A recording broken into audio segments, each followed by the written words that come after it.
Praise the Lord. பிரியமானவர்களே, இன்றைய நாள் வாக்குத்தத்தம் ரோமர் 5:17 சொல்லப்பட்டிருக்கிறது.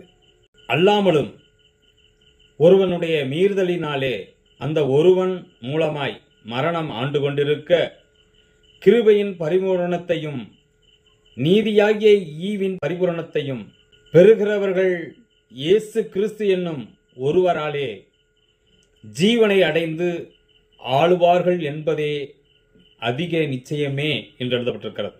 ஆம் பிரியமானவர்களே, ஒருவருடைய மீறுதல் என்றால் அந்த நாளிலே ஆதாம் தேவனுக்கு கீழ்ப்படியாதபடி அங்கே பாவம் ஆண்டு கொண்டது. ஆனால் இயேசு கிறிஸ்து என்று இரண்டாம் ஆதாமாக வந்து நம்முடைய பாவத்துக்காக அவர் விளக்கரையம் செலுத்தி நம்மை மீண்டு கொண்டிருக்கிறார் என்பதை விசுவாசிக்கும் பொழுது ஜீவனை அடைந்து அவர் ஒருவராலே நாம் விடுதலையாக்கப்படுகிறோம். God bless you.